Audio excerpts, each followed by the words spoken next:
Hello बच्चों, आप सभी का हमारे यूट्यूब चैनल आरती एजुकेशन क्लासेस में स्वागत है। आज के वीडियो में हम आपके लिए लेकर आए हैं जो 8th ग्रेड अभ्यास पुस्तिका जो कि हमें राज्य शिक्षा केंद्र से प्राप्त हुई है। उसमें कक्षा 8 विषय विज्ञान के जो प्रश्नोत्तर है कुछ जो कि आपकी वार्षिक परीक्षा जो बोर्ड पैटर्न पर आधारित हो रही है उसके लिए बहुत ही महत्वपूर्ण प्रश्न है। तो हम आज देखेंगे पार्ट 12, पार्ट 13, पार्ट 14 और पार्ट 16 के जो कि महत्वपूर्ण प्रश्न हैं हमारे वार्षिक परीक्षा के लिए, उनके प्रश्न उत्तर। तो आइए बच्चों हम देखते हैं 8th ग्रेड अभ्यास पुस्तिका से पार्ट 12 के प्रश्न उत्तर। देखिए यहाँ पर अति लघु उत्तरीय प्रश्न दिया हुआ है। प्रश्न नंबर 1, सर्पी घर्षण स्थैतिक घर्षण से कम क्यों होता है। तो देखिए इस प्रश्न का उत्तर, किसी रुकी हुई वस्तु को विराम से गति प्रारंभ करने की स्थिति में घर्षण पर पार पाने के लिए वस्तु पर लगाया जाने वाला बल स्थैतिक घर्षण की माप होती है। इसके विपरीत किसी वस्तु को उसी चाल से गतिशील रखने के लिए आवश्यक बल उसके सर्पी घर्षण की माप होती है। देखिए सर्पीय घर्षण स्थैतिक घर्षण से कम होता है। तो किसी रुकी हुई वस्तु को विराम से गति प्रारंभ करने की स्थिति में घर्षण पर पार पाने के लिए वस्तु पर लगाया जाने वाला बल स्थैतिक घर्षण की माप होती है और इसके विपरीत किसी वस्तु को उसी चाल से गतिशील रखने के लिए आवश्यक बल उसके सर्पी घर्षण की माप होती है। अगला प्रश्न है प्रश्न नंबर 2, घर्षण को प्रभावित करने वाले कारक कौन कौन से। तो देखिए घर्षण को प्रभावित करने वाले कारक निम्नलिखित है। 2 पृष्ठ की प्रकृति यह तय करती है कि घर्षण होगा या नहीं, यदि होगा तो कितना। देखिए घर्षण को प्रभावित करने वाले कारक 2 पृष्ठों की प्रकृति यह तय करती है कि घर्षण होगा या नहीं, होगा तो कितना। और पृष्ठीय अनियमितता इसका पार्ट 2 है। पृष्ठीय इसका 2 जो कारक पूछे गए उसमें नंबर 2 है पृष्ठीय अनियमितताएं और पृष्ठ पर लगने वाला बल और माध्यम वायु जल स्थल, यह क्या हो गया घर्षण को प्रभावित करने वाले कारक। उसके बाद अगला प्रश्न है प्रश्न नंबर 3, माचिस के बॉक्स की खुरदरी सतह पर रगड़ने पर माचिस की तीली में आग क्यों लग जाती है। तो देखिए माचिस के बॉक्स के खुरदरी सतह पर रगड़ने पर माचिस की तीली में आग घर्षण के कारण लग जाती है। उस पर जो घर्षण होता है उसके कारण आग लग जाती है। फिर अगला प्रश्न है प्रश्न नंबर 4, कैरम बोर्ड पर महीन पाउडर क्यों छिड़कते हैं। तो देखिए कैरम बोर्ड पर महीन पाउडर क्यों छिड़कते हैं। कैरम बोर्ड पर महीन पाउडर घर्षण के मान को कम करने तथा कैरम की गोटियों को आसानी से चलने या सरकने में मदद करता है। कैरम बोर्ड पर महीन पाउडर घर्षण के मान को कम करने तथा कैरम की गोटियों को आसानी से चलने या सरकने में मदद करता है, इसलिए कैरम बोर्ड पर महीन पाउडर छिड़कते हैं। अगला प्रश्न है प्रश्न नंबर 5, खिलाड़ियों के जूते की तली एवं वाहनों के टायरों को खांचेदार क्यों बनाया जाता है। तो देखिए बच्चों जो प्रश्न नंबर 5 है उसमें खिलाड़ियों के जूते की तली एवं वाहनों के टायरों को खांचेदार बनाया जाता है ताकि घर्षण का मान बढ़ सके। क्या हो सके, घर्षण का मान बढ़ सके, उसकी पकड़ अच्छी बन सके और खिलाड़ियों को दौड़ने व वाहनों को चलाते समय सुविधा हो। खिलाड़ियों को क्या हो, दौड़ने के समय और वाहनों को चलाते समय उन्हें सुविधा प्राप्त हो, इसीलिए खिलाड़ियों के जूते की तली एवं वाहनों के टायरों को खांचेदार बनाया जाता है। इसके बाद अगला प्रश्न है प्रश्न नंबर 6, हवाई जहाज की आकृति पक्षी की आकृति के समान क्यों बनाई जाती है। तो हवाई जहाज की आकृति पक्षी की आकृति के समान बनाई जाती ताकि वायुयान वायु में आसानी से उड़ सके व घर्षण का मान कम हो सके, इसीलिए। अगला प्रश्न है प्रश्न नंबर 7, विराम अवस्था में किसी बॉक्स को गतिशील करना अथवा किसी गतिशील बॉक्स को उसी दिशा में सरकाना उपरोक्त दोनों कार्यों में से कौन सा कार्य आसान है और क्यों। तो देखिए गतिशील बॉक्स को उसी दिशा में सरकाना आसान है क्योंकि यह सर्पी घर्षण कार्य कर रहा है। क्या है कर रहा है, यह सर्पी घर्षण कार्य कर रहा, जिसका मान विराम अवस्था से किसी बॉक्स को गतिशील करने में लगने वाले स्थैतिक घर्षण से कम होता है। जो गतिशील बॉक्स को उसी दिशा में सरकाना आसान है क्योंकि यह सर्पी घर्षण कार्य कर रहा है और जिसका मान विराम अवस्था से किसी बॉक्स को गतिशील करने में लगने वाले स्थैतिक घर्षण से कम करता है, इसीलिए विराम अवस्था में किसी बॉक्स को गतिशील करना अथवा किसी गतिशील बॉक्स को उसी दिशा में सरकाना दोनों कार्यों में अलग आसान होने का अलग अलग तरीका है। अगला है स्नेहक किसे कहते हैं तथा इसका उपयोग क्यों किया जाता है। तो देखिए बच्चों स्नेहक और इसका उपयोग हम बताएंगे आपको। स्नेहक घर्षण कम करने वाले पदार्थों को स्नेहक कहते हैं, उदाहरण के लिए तेल, ग्रीस आदि। स्नेहक किसे कहेंगे हम, घर्षण कम करने वाले पदार्थों को स्नेहक कहते हैं। उदाहरण के लिए तेल, ग्रीस आदि। और उपयोग, स्नेहक का उपयोग घर्षण मान को कम करने, मशीनों को लंबे समय तक कार्यशील रखने व उसके भागों को घिसने से बचाने के लिए किया जाता है। यह क्या है? स्नेहक, जिसे हम स्नेहक कहते हैं, और उसका उपयोग हमने यहाँ पर बता दिया है। उसके बाद प्रश्न नंबर 9 है, कारण लिखिए। पहिए घर्षण कम कर देते हैं, दिए गए कथन की क्रियाकलाप द्वारा स्पष्ट कीजिए। तो देखिए, पहिए घर्षण को कम कर देते हैं। यदि हम पहिए में लगे सूटकेस को खींचे तो वह हल्का प्रतीत होता है, जो यह सिद्ध करता है कि पहिए घर्षण कम करता है। क्या करता है? पहिए घर्षण को कम करता है। अगला प्रश्न है, उसी में ऑप्शन नंबर 2, सर्दियों में अक्सर लोग हाथ रगड़ते, क्यों? क्योंकि सर्दियों में हाथ रगड़ने से घर्षण के कारण ऊष्मा उत्पन्न होती है, जो हमारे ठंडे हाथों को गर्म कर देती है। क्या करती है? सर्दियों में हाथ रगड़ने से घर्षण के कारण ऊष्मा उत्पन्न होती है, जो हमारे ठंडे हाथों को गर्म कर देती है। फिर है, कमानी द्वार तुला क्या है? तो देखिए, कमानी द्वार तुला वह युक्ति है जिसके द्वारा किसी वस्तु पर लगने वाले बल को मापा जाता है। जिसके द्वारा क्या होगा? किसी वस्तु पर लगने वाले बल को मापा जाता है। इसमें एक कुंडलित कमानी होती है जिसमें बल लगने पर प्रसार हो जाता है, जिसकी माप पैमाने पर देखी जा सकती है। इसे कमानी द्वार तुला कहते हैं। उसके बाद अगला प्रश्न है, प्रश्न नंबर 10, घर्षण हानिकारक है परंतु अनिवार्य भी। इस वाक्य को उदाहरण सहित समझाइए। तो देखिए, घर्षण हानिकारक है परंतु यदि घर्षण ना हो तो हम निम्नलिखित कार्य नहीं कर सकते। देखिए, चल नहीं सकते, घर्षण के बिना हम भोजन का पाचन भी नहीं हो सकता, वाहन सड़क पर नहीं चल सकते, चाक से बोर्ड पर लिख नहीं सकते, और भारी सामान आसानी से सरका भी नहीं सकते यदि घर्षण नहीं हो तो। इस तरह से घर्षण हानिकारक है, परंतु घर्षण के बिना हम हमारे जीवन आवश्यक दैनिक कार्य भी नहीं कर सकते। इस तरह से हमने पाठ 12 घर्षण के प्रश्न उत्तर आपको यहाँ पर बताए हैं। आइए बच्चों, हम अगला देखते हैं पाठ 13 ध्वनि के बारे में हम आपको बताएंगे। देखिए, निम्नलिखित वाद्य यंत्रों के कंपायमान भाग लिखिए जो ध्वनि उत्पन्न करने में सहायक करते। तो देखिए, यहाँ पर वीणा का जो ध्वनि उत्पन्न होती है वह तार, वीणा में लगी वाली तार से ध्वनि उत्पन्न होती है। फिर तबला किससे होती है? तनित झिल्ली, उसमें जो झिल्ली तनित होती है उससे। फिर ढोलक का खोल, ढोलक में जो आवाज़ होती है, ध्वनि उत्पन्न होती है, वह ढोलक में लगे खोल से होती है। फिर बांसुरी किससे होती है? छिद्र से, उसमें जो छिद्र बने होते हैं उससे बांसुरी में आवाज़ निकलती है। फिर झांझ, मंजीरा, छोटी छोटी जो प्लेटें हैं एक दूसरे से टकराने से उनमें आवाज़ उत्पन्न होती है। फिर अगला प्रश्न है, प्रश्न नंबर 2, जब हम बोलते हैं तो हमारे शरीर का कौन सा भाग कंपित होता है? स्पष्ट कीजिए। तो देखिए, जब हम बोलते हैं तो हमारे गले में वाक् यंत्र कंपित करता है। क्या करता है? हमारे गले में वाक् यंत्र कंपित करता है, जिससे हमारी आवाज़ निकलती है। फिर अगला प्रश्न है, प्रश्न नंबर 3, मान लीजिए निर्वात में घंटी बज रही है, क्या आप आवाज़ सुन पाएंगे? कारण सहित समझाइए। तो देखिए, हम निर्वात में बज रही घंटी को नहीं सुन पाएंगे क्योंकि वहाँ पर ध्वनि का संचरण नहीं होता है।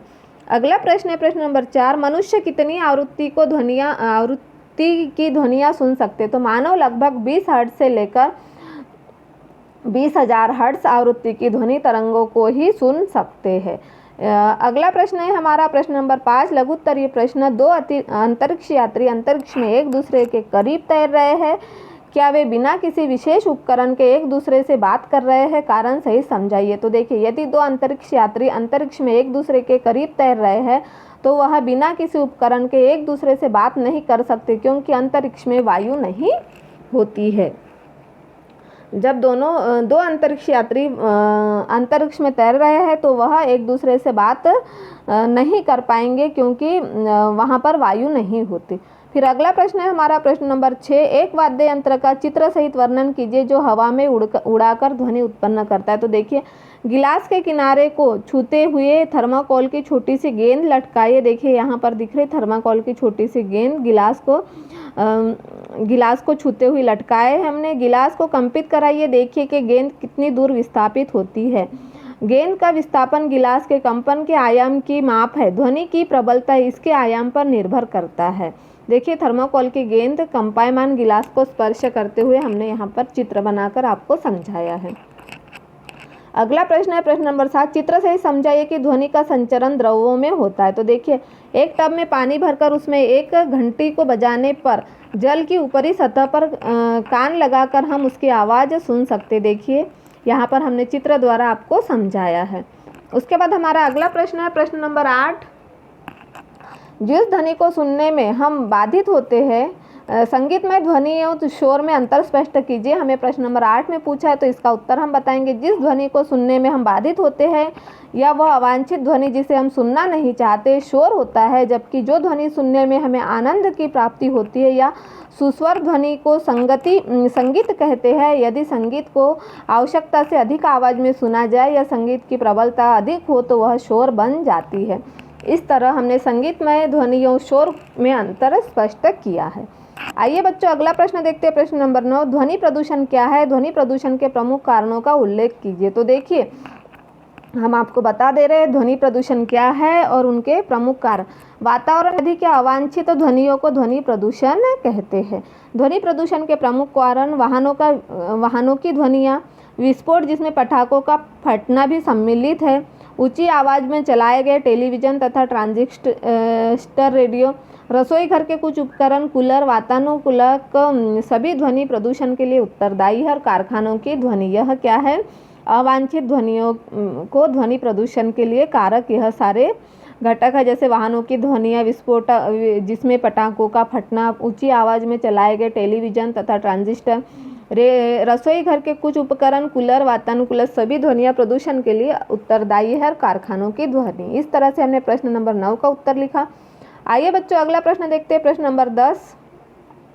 मानव कर्ण कान का नामांकित चित्र बनाकर उसकी कार्य प्रणाली को समझाइए। तो देखिए यह कर्णपटल और आंतरकर्ण, यह कान का चित्र जो है हमने यहाँ पर बताया हुआ है। मानव कान, ये कर्ण का। तो देखिए पटल एक तनित रबड़ की सीट के समान होता है। ध्वनि का जो कंपन है, कंपन कर्णपटह को कंपित करते हैं। कर्णपटह कंपनों को आंतरकर्ण तक भेज देता है, वहां से संकेतों को मस्तिष्क तक भेज दिया जाता है। इस प्रकार हम ध्वनि को सुनते। देखिए कर्णपटल एक तनित रबड़ की सीट के समान होता है। ध्वनि के कंपन को कर्णपटल को कंपित कहते हैं। कर्णपटह क्या होता है? कंपनों को आंतरकर्ण तक भेज देता है, वहां से संकेतों को मस्तिष्क तक भेज दिया जाता है।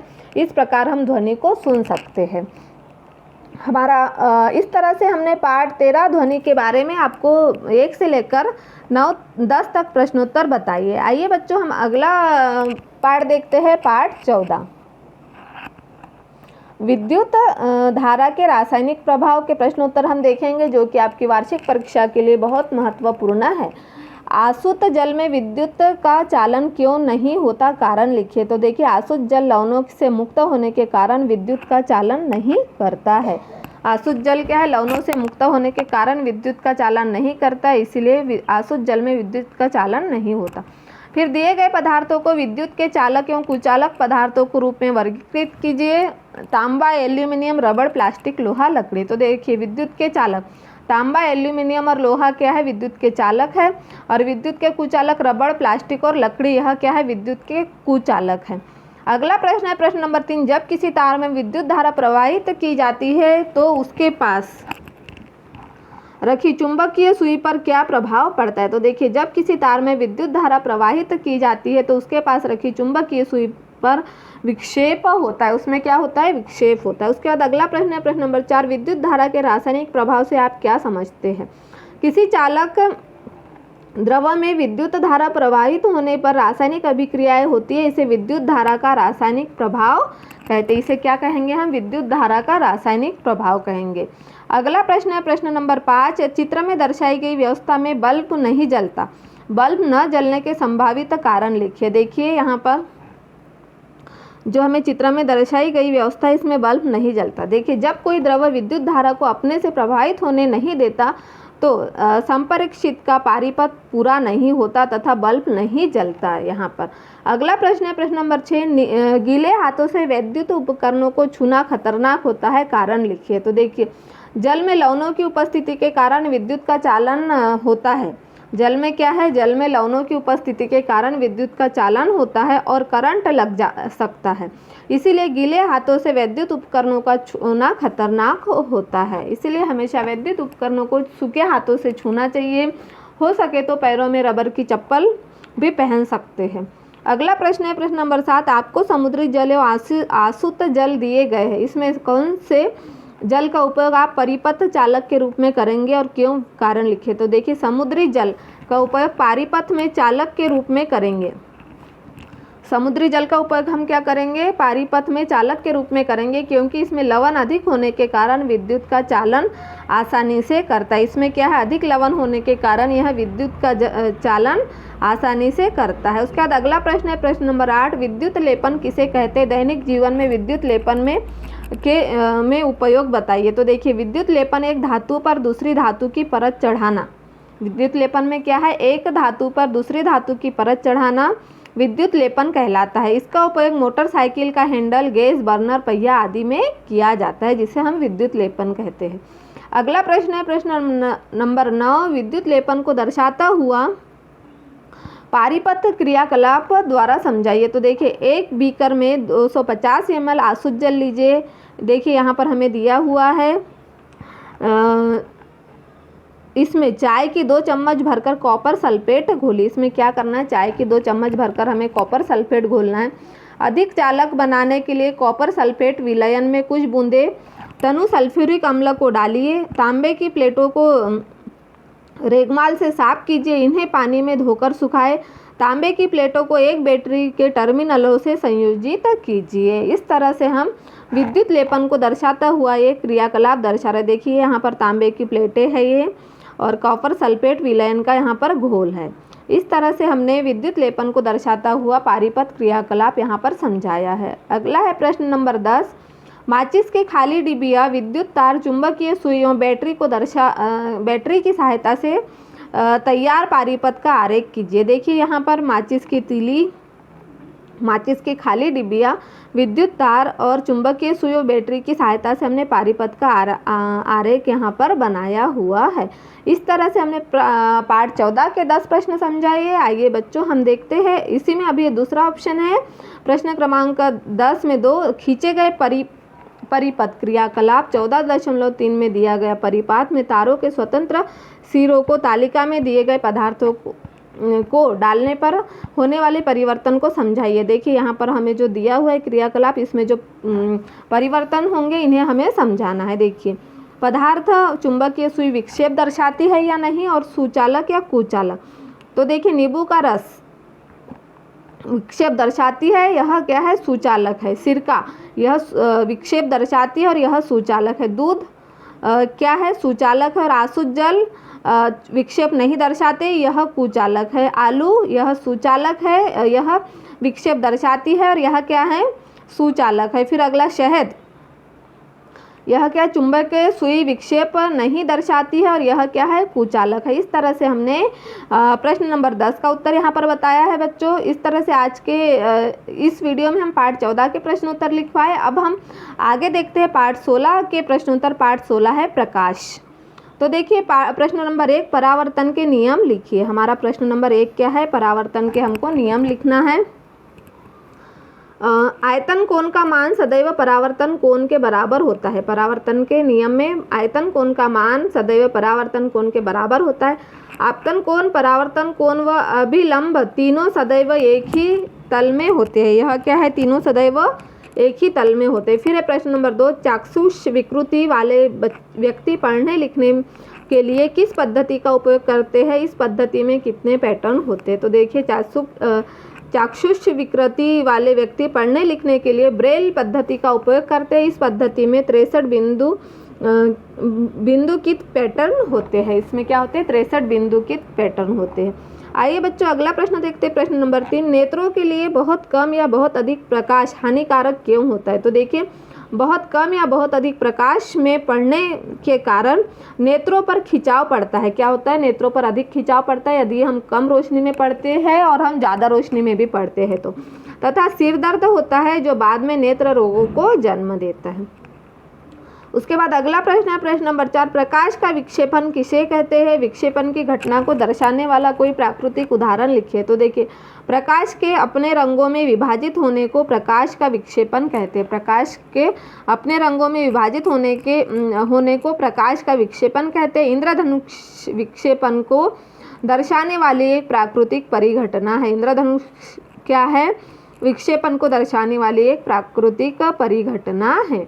उसके बाद अगला प्रश्न है प्रश्न नंबर 5, रेटिना में पाई जाने वाली तंत्रिका कोशिका के कारण या उनके कार्य लिखिए। तो देखिए रेटिना में 2 प्रकार की तंत्रिका कोशिका पाई जाती है। देखिए शंकु जो तीव्र प्रकाश के लिए सुग्राही होते हैं और शलाकाएं जो मंद प्रकाश के लिए सुग्राही होती है, जो रेटिना में पाई जाती शंकु और शलाकाएं। फिर अगला प्रश्न है प्रश्न नंबर 6, मनुष्य में होने वाले दृष्टि दोषों से आप क्या समझते हैं, इन दोषों का निवारण किस प्रकार किया जाता है। तो देखिए कुछ मनुष्य पास रखी वस्तुओं को स्पष्ट रूप से देख सकते हैं परंतु दूर की वस्तुओं को स्पष्ट नहीं देख पाते। इसके विपरीत कुछ मनुष्य निकट रखी वस्तुओं को सुस्पष्ट नहीं देख पाते परंतु दूर की वस्तुओं को स्पष्ट देख सकते हैं। यह मनुष्य में होने वाली दृष्टि के दोष है, जैसे दूर दोष, निकट दोष। अगला प्रश्न है प्रश्न नंबर 7, विसरित एवं नियमित परावर्तन में कोई 2 अंतर लिखिए। क्या विसरित परावर्तन में परावर्तन के नियमों का पालन होता है। देखिए विसरित परावर्तन असमान तलों से होता है। विसरित परावर्तन क्या है, असमान तलों से होता है, जबकि नियमित परावर्तन समान तल से होता है। विसरित परावर्तन में आपतित किरण व परावर्तित किरण का मान भिन्न होता है या इसमें बराबर होता है। इन दोनों में समान नियमों का पालन नहीं होता। इन दोनों में क्या है, समान नियमों का पालन नहीं किया जाता। इसके बाद है अगला प्रश्न, प्रश्न नंबर 8, आपतित किरण, परावर्तित किरण तथा आपतन बिंदु पर अभिलंब एक ही तल में स्थित होते हैं। परावर्तन के इस नियम को दर्शाता हुआ एक किरण आरेख खींचिए। देखिए आपतित किरण, अभिलंब किरण और यह क्या है, परावर्तित किरण। यह दर्पण पर क्या हो रहा, परावर्तित हो रहा। अगला प्रश्न है प्रश्न नंबर 9, मानव नेत्र का नामांकित चित्र बनाइए। इसके विभिन्न भागों के कार्यों को भी लिखिए। देखिए मानव नेत्र का नामांकित चित्र, रेटिना, प्रकाशिक तंत्रिका, यह पक्षाभ पेशी, पारितारिका, लेंस और कॉर्निया है ना।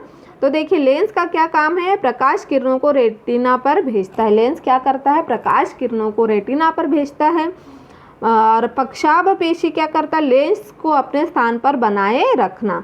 रेटिना वस्तु के चित्र को बनाता व उसका संकेत भेजना। रेटिना क्या करता है, वस्तु के चित्र को बनाता है वह उसका संकेत भेजता है। फिर तंत्रिका कोशिका रेटिना पर बने व उसके प्राप्त संकेतों को मस्तिष्क तक भेजता है। यह क्या है, मानव नेत्र का नामांकित चित्र। और इसमें जो कार्य है, लेंस, पक्षाभ पेशी, रेटिना और तंत्रिका कोशिका के जो कार्य है वह वे यहाँ पर लिख दिए हैं। उसके बाद अगला प्रश्न है प्रश्न नंबर 10, केलाइडोस्कोप निर्माण के विभिन्न बिंदु लिखिए। जो केलाइडोस्कोप निर्माण है उसके विभिन्न बिंदु लिखना है। देखिए कैलाइडोस्कोप बनाने के लिए दर्पण की लगभग 15 सेंटीमीटर लंबी, 4 सेंटीमीटर चौड़ी 3 आयताकार पट्टियाँ लेकर प्रिज्म की आकृति में जोड़े, फिर गत्ते से बनी बेलनाकार आकृति में लगाए। इसे क्या करना है, हमें गत्ते से बनी बेलनाकार आकृति में लगाना है। ट्यूब के एक सिरे को छिद्रयुक्त डिस्क से बंद करें, ट्यूब के दूसरे सिरे पर वृत्ताकार प्लेट लगाए, इस ट्यूब में कांच की चूड़ियाँ के टुकड़े रखें, फिर इस सिरे को बंद करें। इस प्रकार क्लाइडोस्कोप तैयार कर सकते हैं। क्लाइडोस्कोप निर्माण के लिए, क्लाइडोस्कोप बनाने के लिए दर्पण की लगभग 15 सेंटीमीटर लंबी, 4 सेंटीमीटर चौड़ी 3 आयताकार पट्टियाँ लेकर प्रिज्म की आकृति में जोड़ना है, फिर गत्ते से बनी बेलनाकार आकृति में लगाए, फिर ट्यूब के एक सिरे को छिद्रयुक्त डिस्क से बंद करें, ट्यूब के दूसरे सिरे पर वृत्ताकार प्लेट लगाए, इस ट्यूब में कांच की चूड़ियों के टुकड़े रखें, इस सिरे को बंद करें। इस प्रकार हम इसे तैयार कर सकते हैं। और क्लाइडोस्कोप के उपयोग, देखिए क्लाइडोस्कोप के उपयोग क्या है। क्लाइडोस्कोप का उपयोग नए नए पैटर्न की कल्पना करने के लिए किया जाता है। क्लाइडोस्कोप का उपयोग कहाँ करते हैं हम, नए नए पैटर्न की कल्पना करने के लिए किया जाता है। क्लाइडोस्कोप की एक रोचक विशेषता यह है कि आप कभी भी एक पैटर्न दोबारा नहीं देख पाएंगे। प्राय दीवारों वाले कागजों तथा वस्त्रों के डिज़ाइन बनाने वाले तथा कलाकार क्लाइडोस्कोप का उपयोग नए नए पैटर्न की कल्पना करने के लिए करते हैं। इस तरह से आज के वीडियो में हम आपके लिए लेकर आए थे कक्षा 8 विषय विज्ञान की जो एडकेट अभ्यास पुस्तिका है, उसमें पार्ट 12, पार्ट 13, पार्ट 14 और पार्ट 16 के जो वार्षिक परीक्षा जो बोर्ड पैटर्न पर आधारित हो रही है उसके लिए जो महत्वपूर्ण प्रश्न हैं उन प्रश्नों के हमने यहाँ पर आपको उत्तर बताए हैं। इस तरह से यदि आपको हमारा वीडियो अच्छा लगे तो हमारे यूट्यूब चैनल आरती एजुकेशन क्लासेस को सब्सक्राइब कर लीजिए ताकि आपको आने वाले वीडियो के नोटिफिकेशन मिलते रहेंगे।